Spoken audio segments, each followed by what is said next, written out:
السلام علیکم ورحمۃ اللہ وبرکاتہ۔ الحمد للہ رب العالمین، الصلاة والسلام علی رسولہ الکریم، اما بعد فاعوذ باللہ من الشیطان الرجیم، بسم اللہ الرحمن الرحیم۔ يا أيها الذين آمنوا لا تلهكم أموالكم ولا أولادكم عن ذكر الله ومن يفعل ذلك فأولئك هم الخاسرون وأنفقوا مما رزقناكم من قبل أن يأتي أحدكم الموت فيقول ربي لولا أخرتني إلى أجل قريب فأصدق وأكن من الصالحين ولن يؤخر الله نفسا إذا جاء أجلها والله خبير بما تعملون۔ وقال تعالى يا أيها الذين آمنوا اتقوا الله ولتنظر نفس ما قدمت لغد واتقوا الله ان اللہ خبیر بما تعملون۔ قال تعالی یا ایہا الذین آمنوا اتقوا اللہ حق تقاتہ ولا تموتن الا وانتم مسلمون۔ صدق اللہ العظیم۔ محترم معزز سامعین، قرآن مجید کے 3 مقامات سے میں نے آیات پڑھی ہیں، سورہ منافقون، سورہ حشر، سورۃ آل عمران۔ ان آیات میں جو بات تینوں آیات میں آئی ہے وہ یا ایھا الذین آمنو ہے۔ تینوں آیات میں بھی خطاب ایمان والوں سے ہے، یعنی اللہ سبحانہ و تعالی بالراست مسلمانوں کو جو ہے کچھ احکامات دے رہے ہیں۔ بالراست یا ایھا الذین آمنو، اے ایمان والو، اے مومنو۔ قرآن مجید کا یہ بہت بڑا شرف ہے ایمان والوں کے لیے کہ اس میں ہم کو خطاب کیا گیا ہے، بالواسطہ رسول اکرم صلی اللہ علیہ وسلم کی حیات مبارکہ میں آپ کے زبان سے ہمیں خطاب ملا، اور اب ہمیں بالراست قرآن سے یہ مل رہا ہے۔ بہت بڑی شرف کی بات ہے۔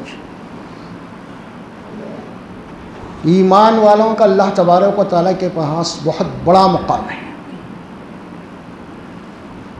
اتنا بڑا مقام ہے کہ آپ پوچھئے مت۔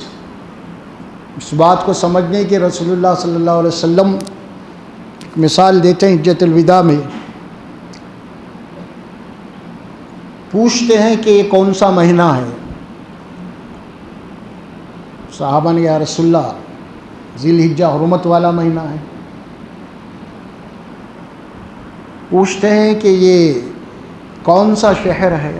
رسول اللہ تو امن و امان والا ہے، ھذا البلد الامین، حرمت والا ہے۔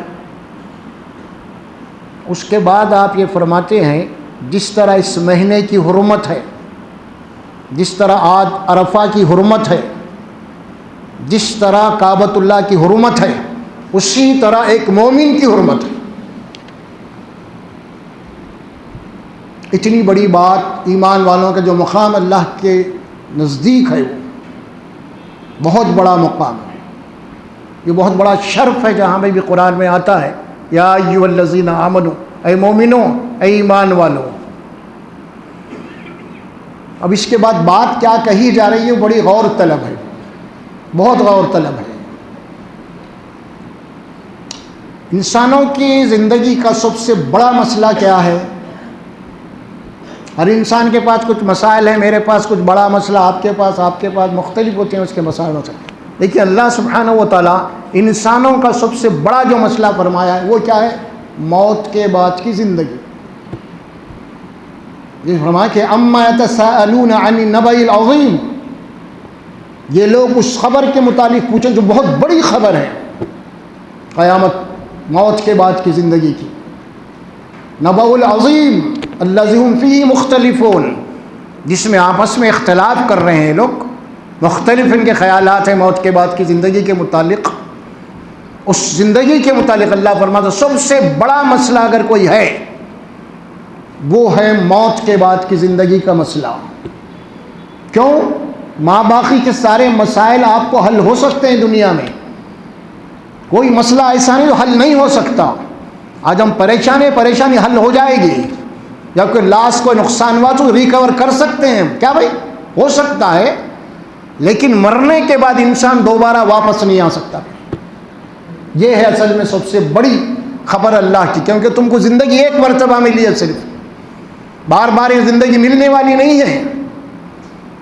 اسے غنیمت جانیے، یہ جب موت کا فرشتہ آئے گا آپ مہلت مانگیں گے، آپ کو ایک سیکنڈ کی مہلت نہیں ملنے والی۔ انسان جو غفلت میں زندگی گزار رہا ہے نا، یہ دنیا ہی سب کچھ ہے اور موت کے بعد کی زندگی کے متعلق نہ ہماری اکثریت غفلت میں ہے، بس سمجھ نہیں، کچھ نمازیں پڑھ لیے، روزے رکھ لیے، بس ختم۔ بھائی وہ مر رہا، مر کے جا کہاں رہا ہے آخر؟ کس کے پاس جا رہا ہے؟ مرنے کے بعد ہونے والا کیا ہے آخر؟ بھائی یہ ڈیٹیل پوری قرآن میں دی گئی ہے نا، بہت تفصیل سے دی گئی ہے کہ بھائی، اور قرآن مجید میں بار بار تکرار کے ساتھ اس زندگی کو آپ کو سمجھایا گیا ہے۔ بلکہ قرآن میں تو ایک آیت مبارک آتی ہے، جتنے بھی انبیاء اکرام کو ہم نے بھیجا، ان کا جو مشن، ان کا جو میسج تھا، وہ صرف موت کے بعد کی زندگی تھا۔ کیا تھا؟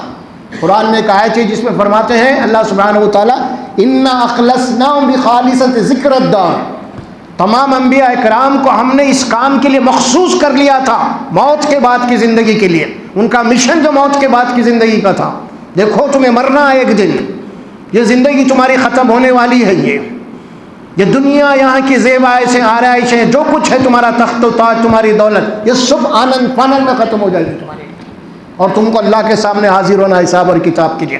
اس زندگی کے متعلق تم کیا کر رہے ہو، کیا سوچ رہے ہو، کیا عمل ہے تمہارا؟